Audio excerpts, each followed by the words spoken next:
I'm Vanessa, a 32-year-old software entrepreneur who started my business with just ramen noodles and a lot of willpower. Last year, after selling my firm, I secretly bought a $5 million home in Vermont that no one in my family is aware of. Before I received the SMS from my mother saying, "This year, just your sister's family," I was going to hold Thanksgiving there as a surprise for everyone. Keeping it modest, I just said, "Enjoy." What I was going to do was unknown to them. Before I dive into this story, let me know where you are watching from and hit that like and subscribe button if you have ever felt left out by your own family. Growing up in our middle-class neighborhood in Grand Rapids, Michigan, I always felt like I was living in the shadow of my older sister, Catherine. Our modest three-bedroom house was covered in trophies and photos celebrating her accomplishments. Catherine was everything my parents dreamed of in a daughter. She was the homecoming queen, captain of the cheerleading squad, and maintained a perfect grade point average while seeming effortlessly popular. I, on the other hand, was the odd one out. While Catherine was attending football games and going to school dances, I was building computers in my bedroom and coding my first simple programs. My parents never quite understood my interests. When I would try to explain my latest coding project, my father would smile politely before changing the subject to something Catherine had achieved. "Your sister just got accepted to the University of Michigan," my mother would announce at dinner, beaming with pride. "And she and Brad have been dating for 6 months now. I would not be surprised if he proposes after graduation." Meanwhile, my acceptance into a computer science program at Stanford with a partial scholarship barely received acknowledgement. "California is so far away," my mother had said with a frown. "Are you sure you would not rather stay closer to home like your sister?" The pattern of being treated as an afterthought continued throughout my college years. During holiday breaks, conversations revolved around Catherine and Brad's relationship, their wedding plans, and eventually their children. My parents transformed our childhood bedrooms after we moved out. Catherine's became a beautifully decorated guest room that rarely saw use, while mine became storage space filled with Christmas decorations and old furniture. When I would share news about my academic achievements or early career milestones, my parents would listen politely before steering the conversation back to Catherine's growing family. "Did we tell you your nephew, Tyler, said his first word?" my mother would interject, effectively dismissing whatever I had been talking about. Family gatherings became increasingly difficult to endure. At Catherine's wedding, I was not asked to be a bridesmaid despite there being 8 in her bridal party, including cousins and friends she had not spoken to in years. At Thanksgiving and Christmas, I was expected to help in the kitchen while Catherine relaxed with the family. When I brought my college boyfriend home one Christmas, my parents barely made an effort to get to know him while Brad was treated like the son they never had. Even as I began to find success in my career, my family continued to view me as somehow less accomplished than my sister. My father would introduce me as "our daughter, who is still figuring things out," well into my late 20s, despite the fact that I was working for a major tech company in San Francisco. Catherine, meanwhile, was introduced as "our daughter who gave us our beautiful grandchildren and lives just 15 minutes away." The exclusion took different forms over the years. Sometimes it was being seated at the kids' table long after I had graduated college. Other times it was learning about family gatherings after they had already happened. "Oh, we did not think you would want to come all the way from California for just a small birthday dinner," my mother would explain when I would see photos on social media of a celebration I had not been invited to. One particularly painful memory was from 5 years ago when my grandmother fell ill. Catherine was called immediately, but I only found out days later through a cousin. When I confronted my mother about it, she said, "We did not want to worry you when you were so busy with work." I had flown home immediately only to be treated like a visitor at the hospital while Catherine was included in all medical discussions. The constant dismissal of my worth and achievements created deep-seated insecurities that I channeled into my work. If my family would not see my value, I would prove it to myself and the world. I stopped seeking their approval around my 27th birthday after hearing my father tell a family friend that he did not understand what Vanessa actually does for work, but Catherine just got promoted at the local bank. It was liberating to release the hope of ever being the favorite or even being seen clearly by my own parents. I focused entirely on building my career and creating my own support network of friends who valued me for exactly who I was. The less I sought my family's approval, the more I thrived professionally and personally. I developed a certain peace with our distant relationship, though the hurt never fully disappeared. I made a point of still showing up for important family events, sending thoughtful gifts for birthdays and anniversaries, and calling regularly to check in. I maintained the relationship out of love and respect, but with the understanding that I would never be central to their lives the way Catherine was. That realization was both painful and freeing. My parents never visited me in California despite my many invitations. They always had a reason why it was not convenient or why I should come to Michigan instead. Meanwhile, they vacationed with Catherine, Brad, and their children regularly. I saw the photos on social media of their trips to Disney World and summer vacations at Lake Michigan. Over time, I built a life I loved, independent of their validation. I created my own traditions, found a community that appreciated me, and pursued my passions without explanation or apology. The distance that had once felt like rejection became the space I needed to grow into myself fully. Little did my family know that the daughter they had underestimated for years was building something extraordinary. My path to success began in my freshman dorm room at Stanford. While other students were decorating their spaces with posters and fairy lights, I set up a makeshift workstation with a secondhand desk and the computer I had built myself. I was determined to make the most of my education, especially since I was working 3 part-time jobs to supplement my partial scholarship. Mornings started at 5:30 a.m. with my job at the campus coffee shop. Between classes, I tutored high school students in math and computer science. Evenings and weekends were spent answering phones at the university tech support desk. Sleep was a luxury I rarely afforded myself, but I was driven by a vision of what my future could be. My roommate Zoe would often return from parties to find me still awake coding or studying. "You work too hard," she would say, concerned. College is supposed to be fun, too. But for me, every line of code was a step toward independence. Every all-nighter was an investment in never having to rely on my family's approval again. I graduated with honors, having already developed a small app that helped students coordinate study groups. It was nothing revolutionary, but it taught me valuable lessons about user experience and practical application of my skills. My first real venture into entrepreneurship came 2 years after college. I had been working at a mid-sized tech company, learning the industry and saving every penny I could. With my savings and a small loan from my former professor who believed in my vision, I launched a startup focused on streamlining communication for remote teams. This was years before remote work became mainstream, and the timing was not right. After 18 months of tireless effort, I had to admit defeat when we ran out of funding. The failure was devastating but educational. I moved into a tiny apartment in San Francisco with 3 roommates to cut costs while I regrouped. We shared a converted living room divided by IKEA bookshelves for privacy, and I slept on a futon that doubled as my couch during the day. My desk was a door balanced on 2 filing cabinets, but it was enough for me to keep working on new ideas. My break came when I landed a position at TechForward, one of the fastest-growing companies in Silicon Valley. I started in a mid-level development role, but quickly distinguished myself by solving a major security issue that had been plaguing their main platform.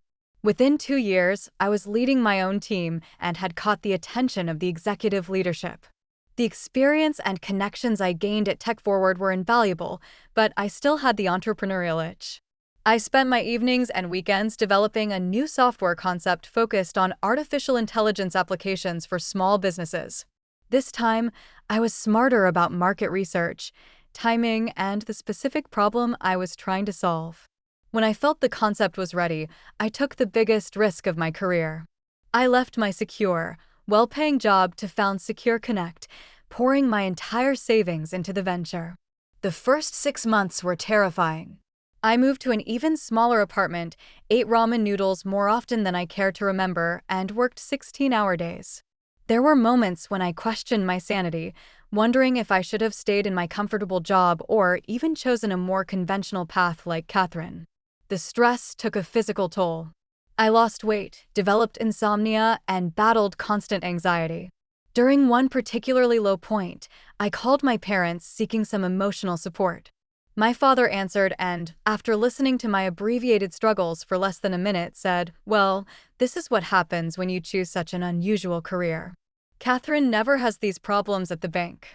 That was the last time I shared my professional challenges with my family. Instead, I leaned on my network of friends and mentors in the industry. Zoe, my college roommate who had remained a close friend, let me crash on her couch for a month when I had to give up my apartment temporarily to make payroll for my small team. My former boss at Tech Forward introduced me to potential investors. My Stanford professor reviewed my business plan and offered critical feedback. The breakthrough came when we secured our first round of serious funding. A venture capital firm specializing in AI startups saw the potential in our product and invested $2 million. That investment allowed me to hire key talent, refine our product, and begin serious marketing efforts.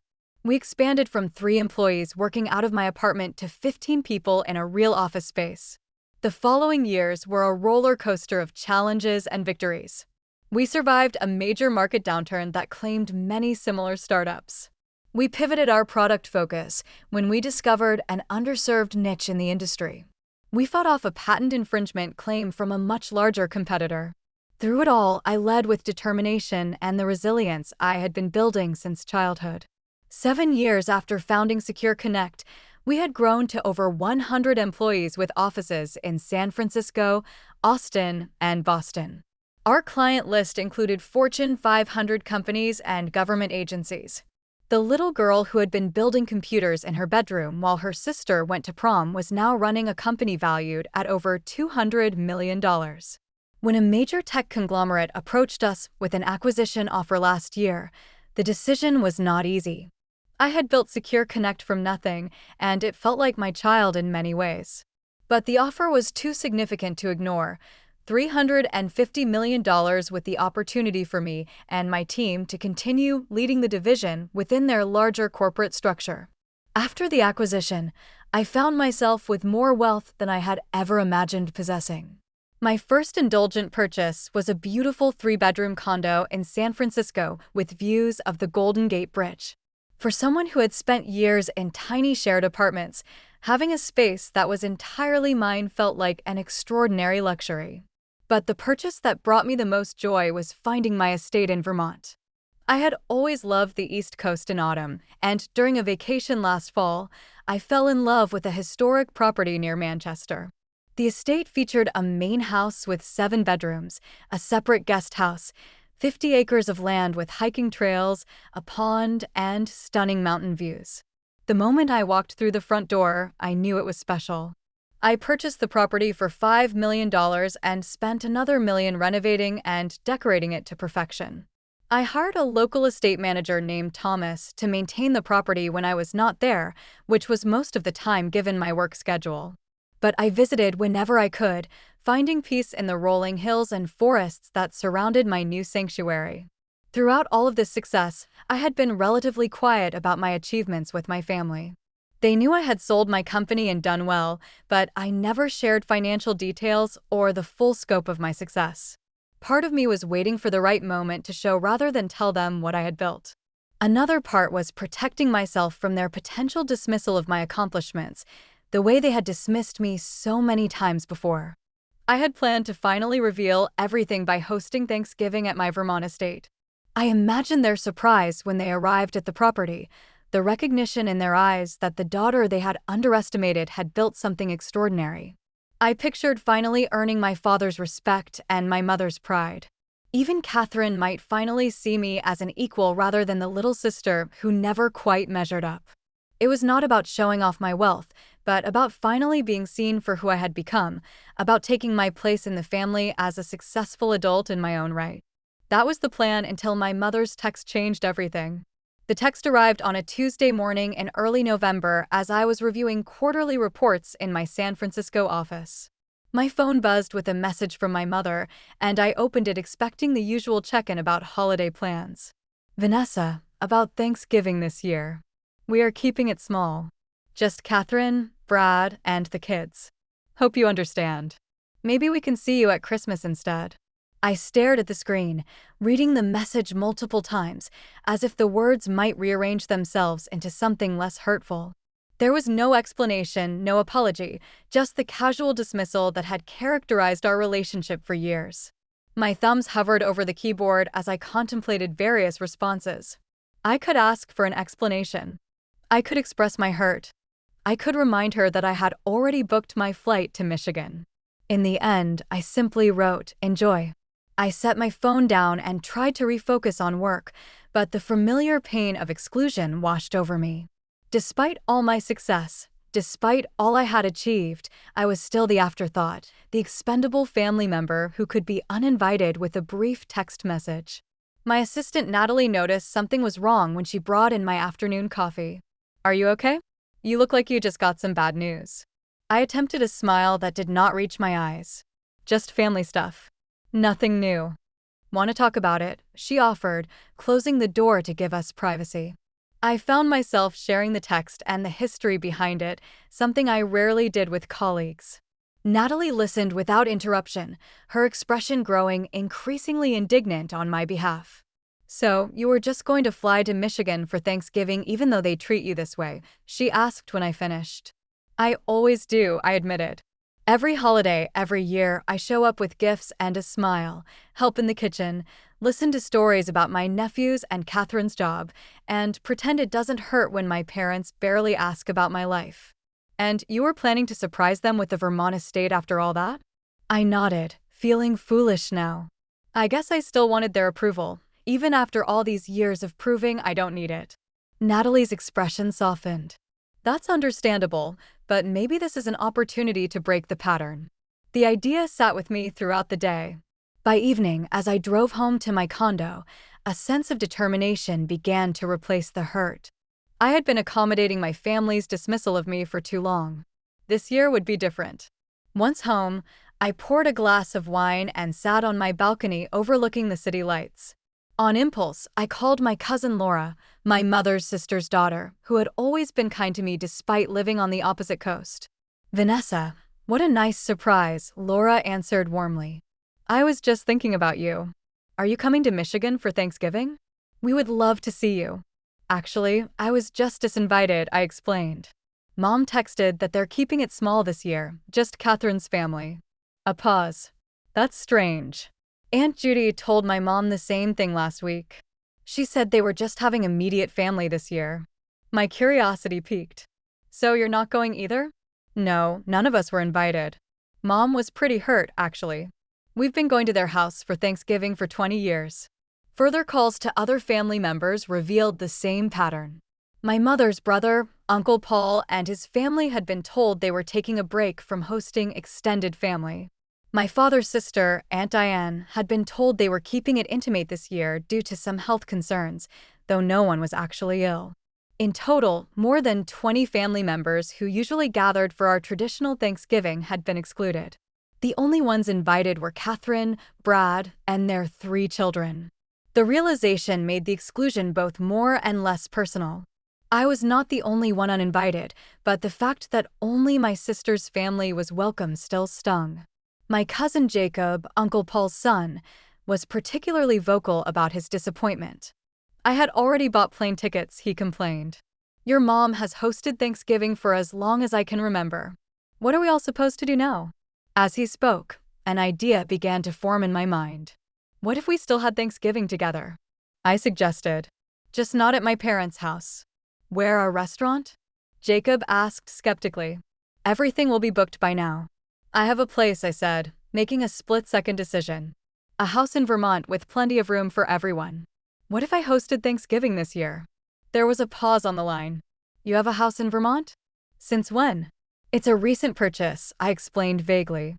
"It's beautiful in the fall, and there's more than enough space for all of us." Jacob's enthusiasm was immediate, and over the next hour, I made similar calls to other family members. To my surprise and growing excitement, almost everyone was receptive to the idea. My uncles, aunts, and cousins from both sides of the family quickly agreed to come to Vermont instead of Michigan. By midnight, I had created a group text with everyone who had been excluded from my parents' Thanksgiving. I shared photos of the estate for the first time, earning shocked responses and excited messages. "Is this your house?" my cousin Emma texted with multiple exclamation points. "This looks like something out of a magazine," Aunt Diane wrote. "How many bedrooms did you say there were?" Uncle Paul asked practically. As the messages poured in, I felt a weight lifting. The rejection that had felt so painful hours earlier was transforming into an opportunity to create something new and meaningful. I was no longer the excluded daughter seeking a place at my parents' table. I was a host, opening my doors to others who had also been left out. The next morning, I expanded my guest list beyond family. I invited Zoe and other friends who had been my support system throughout my career. I included several employees who had mentioned they had no plans for the holiday. I reached out to my neighbors in Vermont, whom I had met briefly during my visits. Every acceptance brought a new wave of excitement and purpose. The Thanksgiving I had imagined sharing with my parents and sister was evolving into something potentially more significant, a gathering of people who truly valued each other's company. I called Thomas, my estate manager, to discuss preparations. He was surprised but delighted by the sudden plans. "How many guests should we expect, Miss Taylor?" "At least 30, possibly more," I replied. "And please, it's just Vanessa." "30 guests," he exclaimed. "We should start preparations immediately. Will you be handling the cooking yourself, or should I arrange for catering?" The question gave me pause. In Michigan, I would have been assigned potato peeling duty in my mother's kitchen while Catherine relaxed in the living room. Here, I had the opportunity to create an entirely different experience. "Let's hire the best chef available," I decided. "I want this to be special for everyone." As I hung up, I realized I was smiling for the first time since receiving my mother's text. The painful exclusion had created an unexpected opening for joy, connection, and, perhaps most importantly, the chance to define family on my own terms. The next 3 weeks passed in a whirlwind of planning and preparation. I delegated some of my work responsibilities to focus on creating the perfect Thanksgiving gathering. This was more than just a holiday meal. It was a statement about who I had become and what mattered to me now. My guest list grew to 35 people, including family members from both sides who had been excluded from my parents' gathering. I invited cousins I had not seen in years, but had once been close with as a child. I included my Uncle Robert, my father's brother, who had fallen out of favor with my parents after his divorce, but who had always been kind to me. I reached out to my grandmother, Eleanor, my father's mother, though I assumed she would be at my parents' Thanksgiving since she lived with them part-time. Beyond family, I invited friends who had become my chosen family over the years. Zoe was flying in from Seattle with her husband. 3 of my earliest employees who had been with Secure Connect from the struggling startup days confirmed they would come. I even invited my former professor from Stanford who had given me that first loan to start my business. Each invitation included flight information with first-class tickets for those traveling from a distance. I arranged for luxury car services to transport everyone from the airport to the estate. For guests who preferred to drive, I provided detailed directions and suggestions for scenic routes through the Vermont countryside. With Thomas managing the local arrangements, we secured the services of Chef Antoine, who had worked at a Michelin-starred restaurant in New York before opening his own catering business in Vermont. When I explained what I was trying to create, a warm, inclusive gathering that honored both tradition and new beginnings, he immediately understood the vision. "We will create a menu that respects the classic Thanksgiving dishes, but elevates them," he explained during our planning call. "And perhaps some unexpected additions to represent the unique journey that brought everyone together." I gave him complete creative freedom, asking only that he include my grandmother's sweet potato recipe if she decided to attend. It was the one dish from family Thanksgivings that held purely happy memories for me. The guest accommodations required careful thought. The main house had 7 bedrooms, each with its own bathroom. The separate guest house offered 3 additional bedrooms. For the remaining guests, I reserved rooms at a luxury inn 5 minutes away. I wanted everyone to have their own space and privacy while still feeling part of the gathering. I worked with a local interior designer to prepare each guest room with personalized touches. For Zoe, I included photos from our college days and her favorite scented candles. For my cousins with children, I added baskets of age-appropriate toys and books. For my uncles who enjoyed whiskey, I placed small selections of local Vermont spirits on their nightstands. The common areas of the house were transformed with tasteful Thanksgiving decorations. I avoided the kitschy pilgrim figurines my mother always displayed and instead opted for natural elements like gourds, pine cones, and autumn leaves artfully arranged throughout the house. A local florist created stunning arrangements featuring seasonal blooms in rich oranges, deep reds, and warm yellows. I spent hours on the phone with Thomas discussing every detail, from the placement of extra seating in the great room to the selection of background music for different parts of the day. We planned activities for various age groups, including a kids' craft table, yard games if the weather permitted, and guided hikes on the property's trails. The media room is stocked with films for the traditional post-turkey nap time, Thomas assured me. And I have arranged for a local musician to provide acoustic guitar music during cocktail hour. Shopping for gifts became another focus.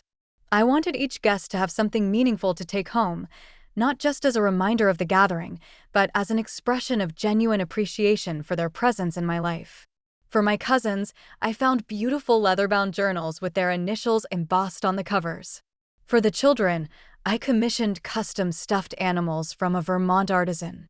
For my friends and former colleagues, I selected books that held special significance to our shared history. As the RSVPs continued to arrive, all confirming attendance, I felt a growing sense of anticipation. This gathering was taking on a significance beyond what I had initially imagined. It was becoming a powerful reclamation of the holiday and what family could mean. I scheduled video calls with Thomas 3 times a week to check on progress. During one such call, he gave me a virtual tour of the estate's transformation. The dining room now featured 2 extended tables that could comfortably seat everyone together. The great room had been rearranged to create conversation areas while maintaining an open flow. The kitchen had been stocked with top-of-the-line equipment for Chef Antoine. We have also prepared the outdoor spaces, Thomas explained, panning the camera to show the stone patio where heaters had been installed to combat the November chill. The fire pit is ready for evening gatherings, and we have plenty of blankets for guests who want to enjoy the stars. I had hired a professional photographer to document the celebration, wanting to capture not just the beautiful setting, but the genuine connections between guests. There would be formal group photos, of course, but I was more interested in the candid moments of joy and reunion. 1 week before Thanksgiving, I flew to Vermont to oversee the final preparations. Seeing the estate in person, now fully prepared for guests, was breathtaking. Thomas had executed every detail perfectly, from the welcome baskets in each room to the subtle lighting that made the historic home feel warm and inviting. I walked through each space, imagining my family and friends filling the rooms with conversation and laughter. In the dining room, I ran my hand along the antique table where we would all dine. For a moment, I felt a pang of sadness, thinking about my parents and sisters celebrating separately, unaware of what they were missing. But the feeling quickly passed, replaced by excitement for the new tradition I was creating. The night before guests were to arrive, I stood on the back porch looking out at the moonlit mountains. Chef Antoine and his team were already working in the kitchen, preparing items that could be made ahead. The house smelled of baking bread and simmering stocks. Thomas joined me on the porch, handing me a mug of hot cider. "Everything is ready, Vanessa. It's going to be wonderful." I nodded, feeling a strange mix of emotions. I never thought I'd be doing this, hosting my own Thanksgiving separate from my parents. "Family is what we make it," he said wisely. "Sometimes the family we choose is as important as the family we're born into." As I sipped my cider and looked out at the property that was now mine, I realized how true that was. Tomorrow, I would welcome people who truly wanted to be here, who valued me for exactly who I was. The little girl who had never quite fit in was now creating a space where everyone would belong. Thanksgiving morning dawned with a light dusting of snow that made the estate look like something from a holiday card. I was up before sunrise, too excited to sleep, watching as the first golden light touched the distant mountains. In a few hours, my guests would begin arriving, and the house would transform from a beautiful but quiet space to a home filled with life and connection. The first to arrive were my Uncle Robert and his new wife, Susan, pulling up in their car just before 10 o'clock. I met them at the front door, where Thomas stood, ready to take their luggage. "Vanessa," Uncle Robert embraced me warmly. "This place is absolutely incredible." As I showed them around the main floor of the house, I watched their expressions of amazement with a sense of quiet pride. "Your rooms are upstairs, the blue suite at the end of the hall," I explained. "I thought you might enjoy the mountain view." "You own all of this?" Susan asked, gesturing to the expansive property visible through the floor-to-ceiling windows. "I do," I confirmed simply. "It's been a good few years." By 11:30, cars and shuttle vans were arriving regularly. Each new group of guests entered with exclamations of surprise and delight as they took in the estate. My cousins, Jacob and Emma, who remembered me as the quiet girl tinkering with computers at family gatherings, were particularly stunned. "When you said you had a place in Vermont, I pictured a cabin or something," Jacob admitted as I showed him the media room with its state-of-the-art projection system. "This is unbelievable, Vanessa." Emma embraced me tightly.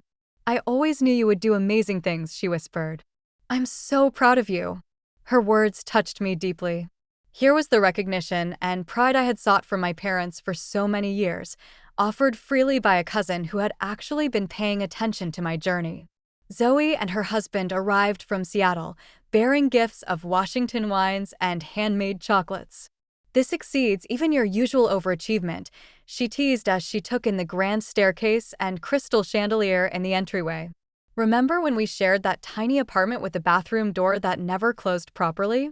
We laughed together at the memory, marveling at how far we had both come from those struggling early days in San Francisco. The reunion of family members who had not seen each other in years created a joyful buzz throughout the house. Cousins who had grown up together but drifted apart as adults reconnected as if no time had passed. Aunt Diane and Uncle Paul, who had been avoiding each other since a disagreement at a family wedding 3 years ago, were spotted chatting amicably in the library. Children raced through the hallways on a scavenger hunt Thomas had organized to keep them entertained. The sounds of their laughter mixed with conversations and background music to create the soundtrack of a truly happy gathering.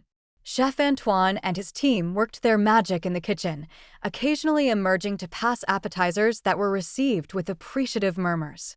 The aroma of roasting turkey, fresh herbs, and baking pies filled the air, making the house feel even more welcoming.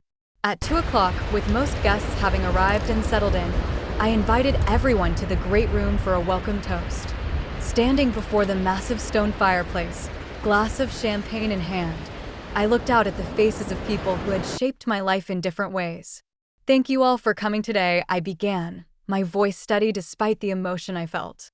"Some of us have known each other our whole lives. Others are newer friends who have become family in different ways. What matters is that everyone here today has chosen to be present to create something meaningful together." I did not mention my parents or the circumstances that had led to this alternative gathering. Instead, I focused on gratitude and new beginnings. Today is about appreciation for the connections we share and the new traditions we are creating together.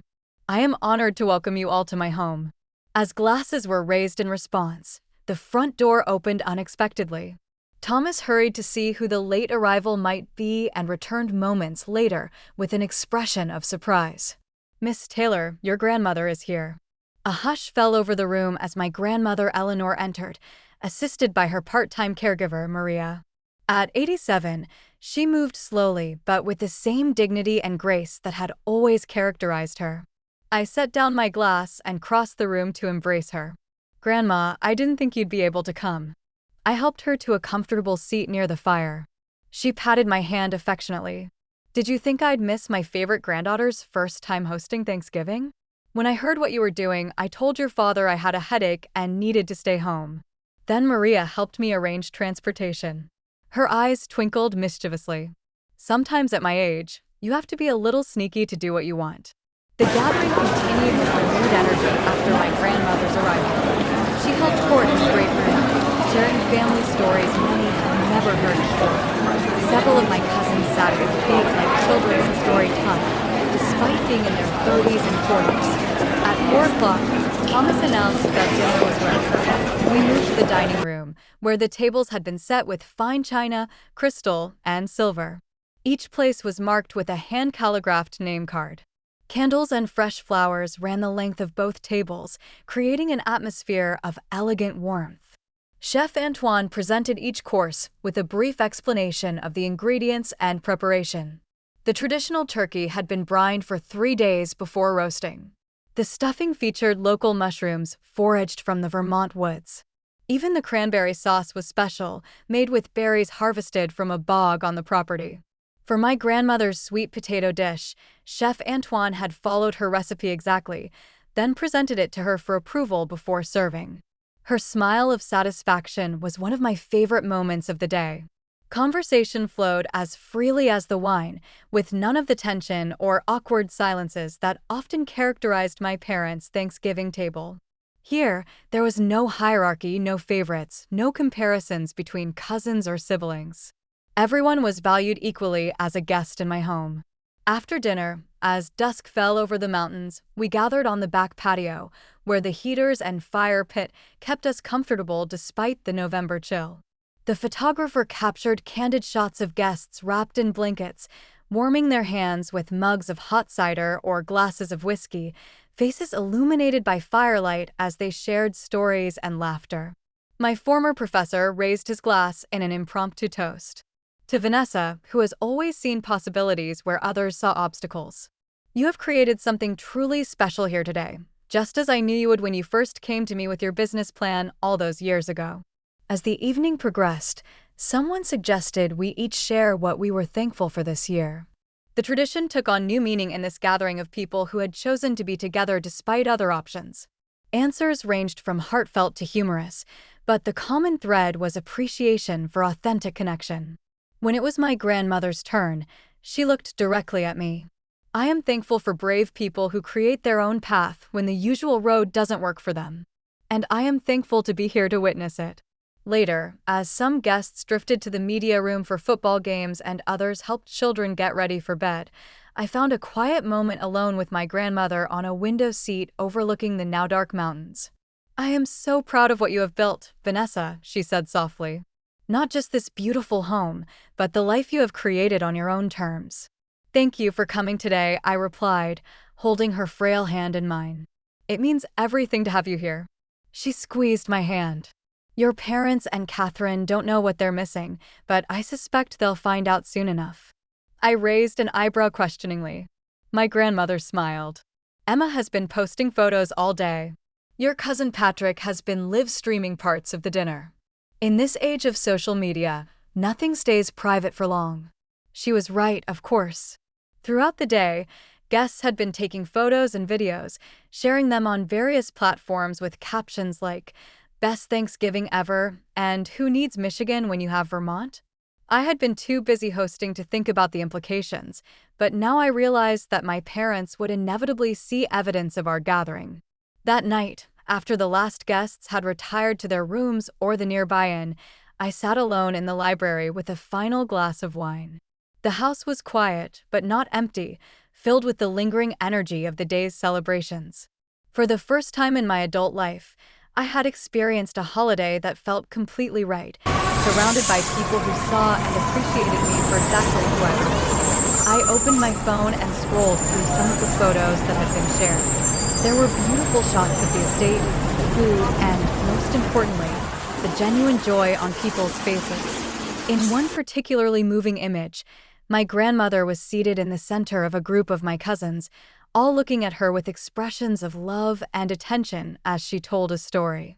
As I was about to set my phone down, a notification appeared. It was a text from Catherine. "Nice house. Didn't know you were so loaded. Mom and Dad are freaking out." I smiled to myself, turned off my phone, and went upstairs to bed. Tomorrow would bring its own challenges, but tonight I would sleep peacefully in the home I had created, surrounded by the family I had chosen. The day after Thanksgiving dawned clear and cold. Many guests chose to sleep in after the festivities, but I was up early, enjoying coffee in the kitchen with Chef Antoine as he prepared a breakfast buffet. We were discussing his plans for using the leftover turkey when my phone began buzzing repeatedly with incoming calls and texts. I glanced at the screen to see multiple notifications from my mother, father, and Catherine. I silenced the phone and set it aside, determined to focus on my remaining guests rather than family drama. This weekend was about new traditions and connections, not reopening old wounds. After breakfast, some guests departed with warm hugs and promises to stay in touch. Others accepted my invitation to stay the weekend, eager to explore the property and nearby Vermont attractions. My grandmother announced her intention to stay as long as you'll have me, dear, which delighted me immensely. By mid-afternoon, as I was organizing a group hike to the pond, my phone had accumulated 15 missed calls and 27 text messages. Zoe noticed my distraction and took over guiding the hikers, allowing me a moment of privacy to deal with the situation.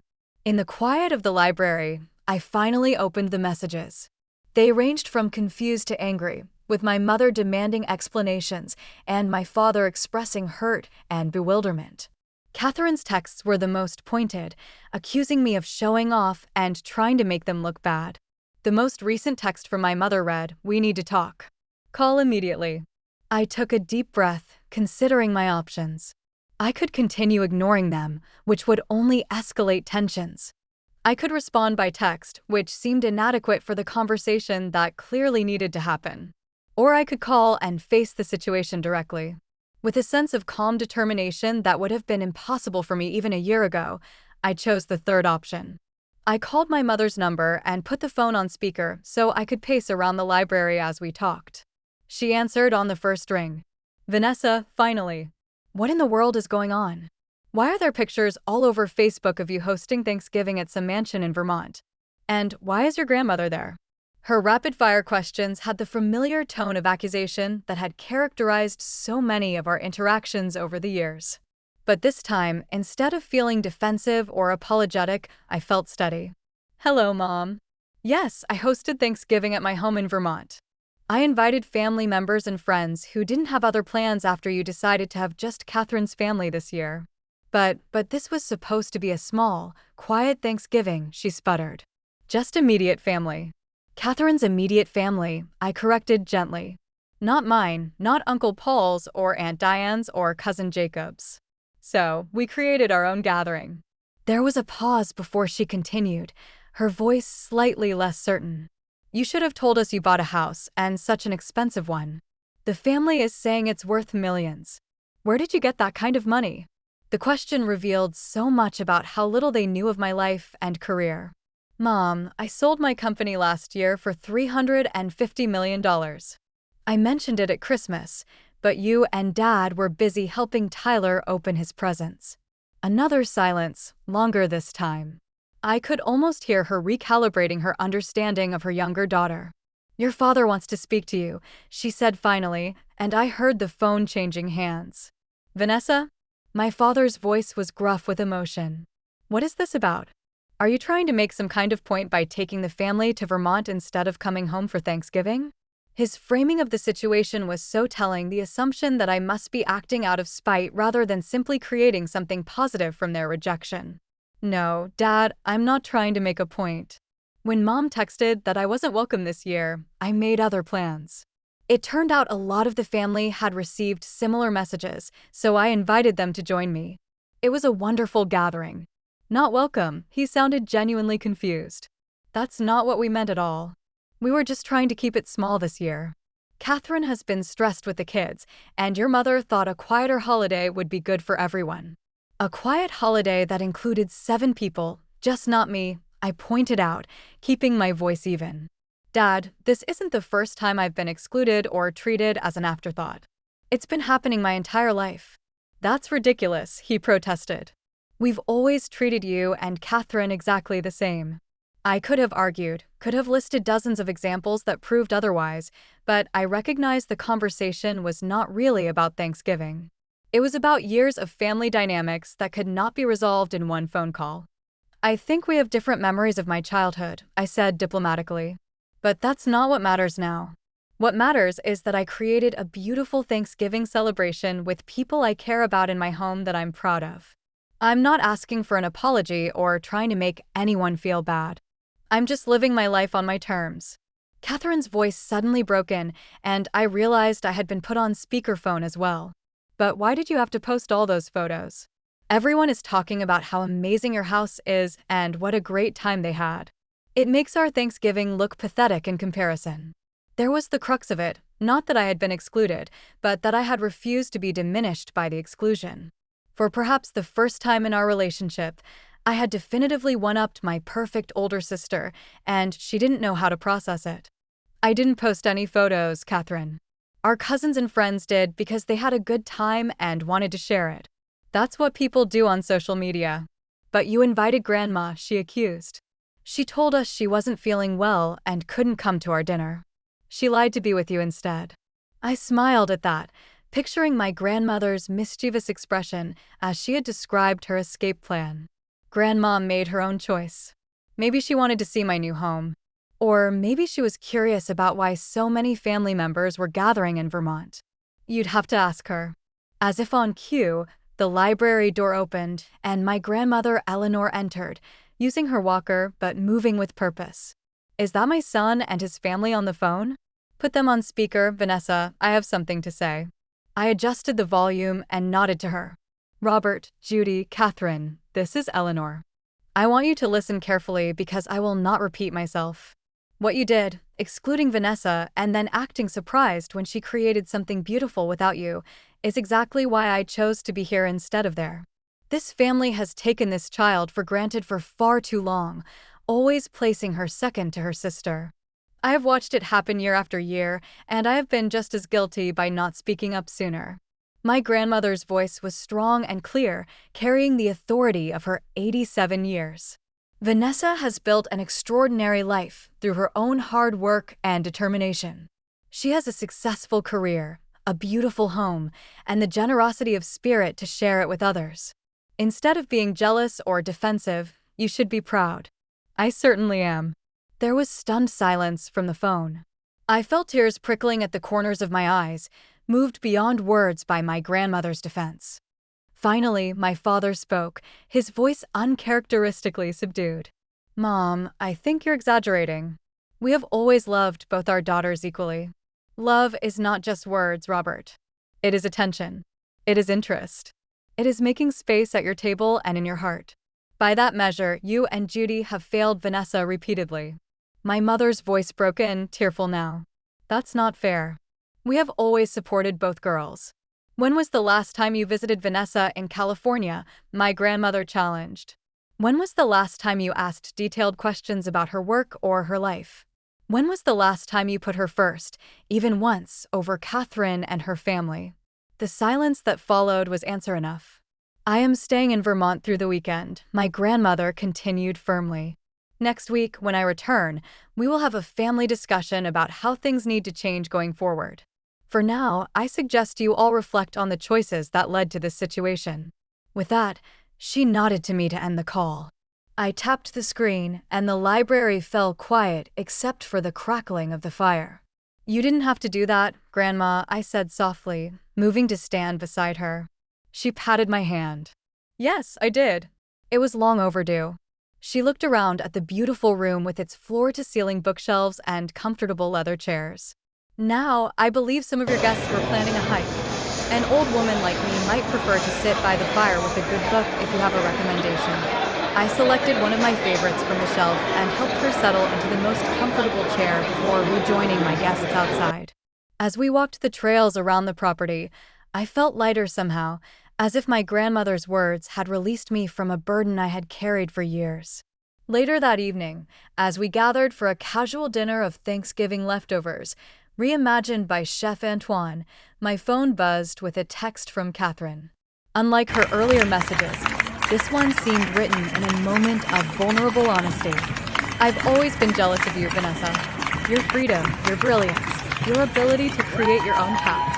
I took comfort in being the favorite because it was the only area where I felt I could win. I'm sorry for the role I played in pushing you aside. Congratulations on all you've achieved. You deserve it. I read the message twice, surprised by the admission and unsure how to respond. It was the first time Catherine had ever acknowledged the dynamic between us, the first crack in the perfect sister facade she had maintained throughout our lives. Before I could reply, another text arrived, this one from my father. Your grandmother is right. We haven't been fair to you. I didn't realize how successful you'd become because I never really asked. I'm proud of you, Vanessa. I should have told you that long ago. And finally, from my mother, the house looks beautiful in the photos. Perhaps we could visit sometime and see it in person. I set the phone down without responding immediately, wanting to sit with these unexpected developments and decide how I truly felt before engaging further. The path to healing family relationships would be long and uncertain, requiring more than a few apologetic texts. But perhaps this disruption of the status quo was a necessary first step. For now, I rejoined my guests at the dinner table, where laughter and conversation flowed freely among people who had chosen to be together. Whatever happened with my parents and sister in the coming weeks, I had created something valuable here, a new definition of family based on mutual respect and genuine connection. That felt like the most meaningful Thanksgiving gift of all. As November gave way to December, the Vermont estate returned to its quiet state. The last guests had departed, leaving behind memories of laughter, connection, and new traditions. I returned to San Francisco temporarily to oversee end-of-year business matters, but my thoughts often drifted to the approaching Christmas holiday and the uncertain state of my family relationships. In the weeks following Thanksgiving, communication with my parents and Catherine had been cautious, but consistent. Short texts evolved into longer emails and eventually phone calls that felt different from our previous interactions. There was a tentative quality to our conversations, as if we were all feeling our way through unfamiliar territory. My grandmother, true to her word, had facilitated a family meeting upon her return to Michigan. She later reported to me that difficult truths had been spoken, tears had been shed, and commitments to change had been made. Whether those commitments stick remains to be seen, she added pragmatically. But awareness is the first step toward transformation. As Christmas approached, I faced a decision. I could spend the holiday with friends in California, travel somewhere exotic, or extend an invitation to my immediate family to join me in Vermont. Despite the progress in our communications, I hesitated, protective of the peace I had found in creating my own traditions. In the end, it was my grandmother who tipped the scales. Healing happens in small steps, dear one, she said during one of our regular phone calls. You have the opportunity to rebuild something on new foundations. That doesn't mean forgetting the past or pretending the hurt never happened. It means creating space for something different to grow alongside the memory of what was. With that wisdom guiding me, I sent a carefully worded email to my parents and Catherine, inviting them to spend Christmas at my Vermont estate. This is not about erasing what has happened between us, I wrote. It is about the possibility of something new.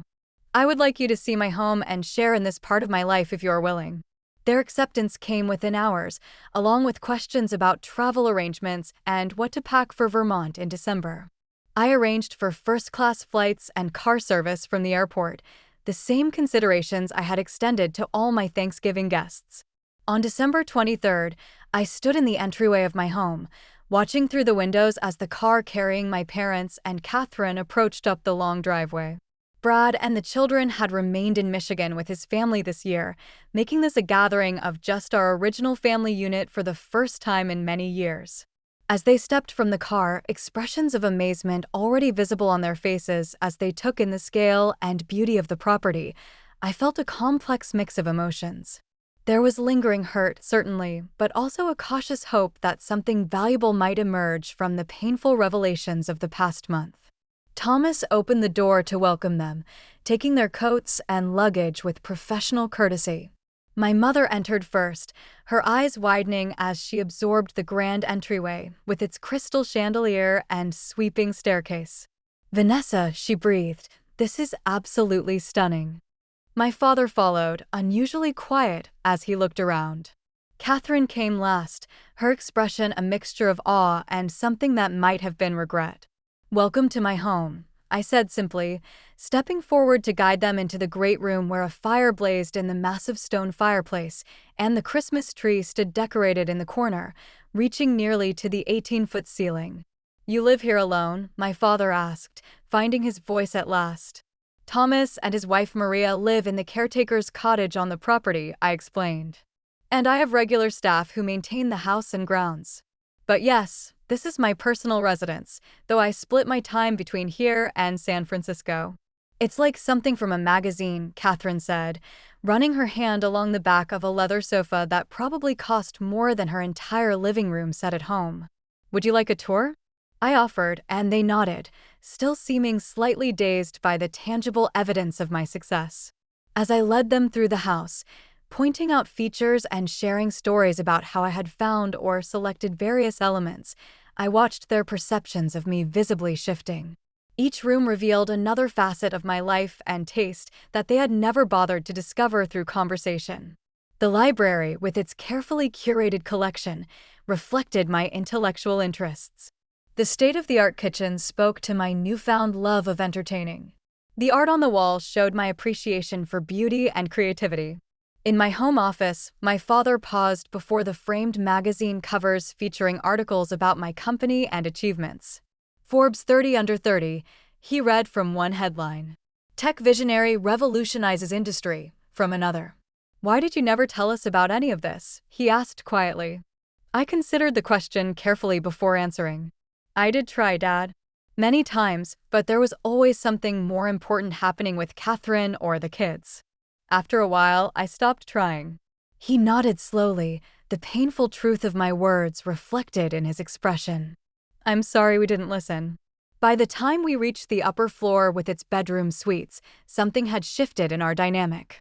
My parents and sister were seeing me clearly, perhaps for the first time, not as the afterthought daughter or the little sister who never quite measured up, but as a successful, independent woman who had built something remarkable. I showed them to their rooms, each prepared with the same thoughtful touches I had provided for my Thanksgiving guests. "Dinner will be at 7, I explained. "Thomas has prepared something special for our first night together." Left alone to settle in, I retreated to my own suite, needing a moment to process the emotional complexity of having my family in my space. It was strange and somewhat vulnerable to have them here in the sanctuary I had created, apart from their judgment and expectations. When we gathered for dinner, the conversation was initially stilted, all of us aware of the unspoken history between us. But as the excellent meal progressed and the wine flowed, the atmosphere gradually relaxed. My mother asked questions about my work that showed genuine interest rather than polite obligation. My father shared stories from his own career that he thought might relate to my experiences in business. Catherine spoke with surprising openness about her own insecurities and the pressure she had felt to maintain her status as the successful daughter. "When you left for Stanford, I was secretly terrified," she admitted. "I knew you were smarter than me, more driven.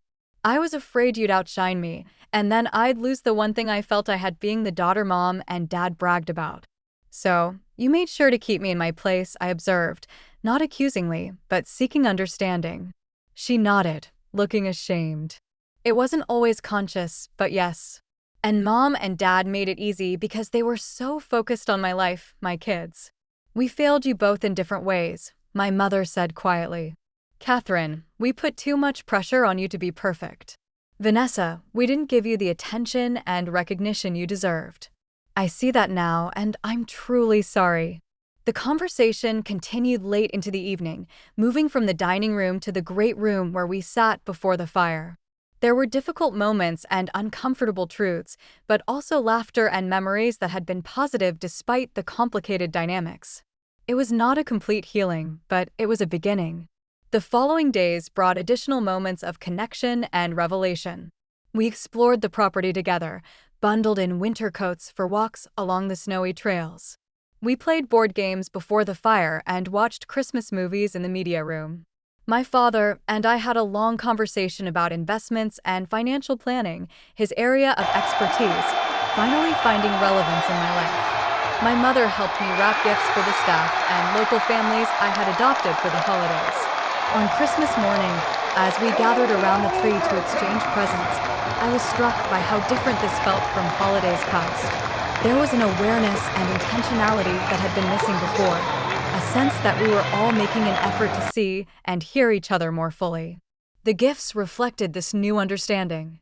Rather than the generic clothing or bath sets my parents usually gave me, they had selected books by authors I loved and artwork that complemented my home's aesthetic.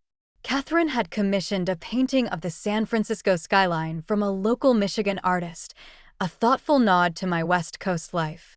For my part, I had chosen gifts that acknowledged their interests and needs rather than their expectations. For my father, rare first editions of financial history books he had mentioned wanting. For my mother, a weekend spa retreat with her friends that she had been putting off as an unnecessary luxury. For Catherine, a family portrait session with a renowned photographer and a weekend away for just her and Brad while I would take care of their children. As the day progressed into evening, with Christmas dinner served and crackers pulled, my mother raised her glass in a toast. To new beginnings, she said, her eyes meeting mine with genuine warmth. And to our remarkable daughter, Vanessa, who had the courage to create her own path and then invite us to walk it with her for a while. The acknowledgement brought unexpected tears to my eyes. It was what I had wanted for so long, simple recognition of my worth and place in the family. The fact that it had taken such dramatic circumstances to achieve it was both sad and somehow appropriate. Later, as we said our goodnights, my father hugged me with uncharacteristic emotion. "I'm so proud of what you've built," he said gruffly. "Not just this house, but the life you've created. I wish I'd told you that years ago." The rest of their visit passed in a similar vein of cautious reconnection. There were still moments of tension, old patterns that threatened to reassert themselves. But we were all more aware now, more intentional about creating something healthier. When they departed 2 days after Christmas, the goodbyes were warmer and more genuine than any I could remember from previous visits. My mother hugged me tightly. "Thank you for giving us another chance," she whispered. "We don't deserve it, but I'm grateful." As their car disappeared down the driveway, I stood in the doorway, reflecting on the journey of the past month. What had begun with a painful exclusion had led to a profound shift in my family dynamics and my own relationship with belonging. I had discovered that creating my own traditions and defining family on my own terms was not just a reaction to rejection, but a powerful act of self-authorship. The following days brought a flurry of texts and emails from extended family and friends who had been part of the Thanksgiving gathering, many asking if it would indeed become an annual tradition. Their enthusiasm confirmed what I already knew, that the connections formed or strengthened during that weekend were worth nurturing. As the new year approached, I made decisions about my time and priorities that reflected the lessons of recent months. I would maintain my independence and the life I had built, continuing to host inclusive gatherings at my home. I would also make space for a new kind of relationship with my parents and sister, one based on mutual respect rather than old patterns of favoritism and exclusion. The path forward would not be without challenges. Decades of family dynamics could not be transformed by one difficult conversation or even one meaningful holiday. But awareness had been created that could not be undone, and with it, the possibility of something healthier and more authentic. Standing on my back porch on New Year's Eve, watching the last sunset of the year paint the mountains in shades of gold and pink, I felt a profound sense of peace. The journey from exclusion to empowerment had been painful at times, but ultimately liberating. I had discovered that true belonging comes not from being invited to someone else's table, but from creating your own and welcoming those who value your presence. The little girl who had built computers in her bedroom while longing for her parents' attention had grown into a woman capable of building not just successful companies, but meaningful connections. The pain of being the afterthought daughter had transformed into the strength to define family on my own terms. And in that transformation was the most valuable lesson of all, that sometimes the most beautiful traditions arise from the courage to create something new from the ashes of rejection. Have you ever had to create your own sense of belonging when you felt excluded by family or friends? I'd love to hear your stories in the comments below. And if this resonated with you, Please hit like and subscribe to share more journeys of personal growth and family dynamics. Thank you for being part of this community where we can share our truths and support each other. Remember, sometimes the family we choose is as important as the family we're born into. Wishing you all holidays filled with genuine connection and the courage to create your own traditions when necessary.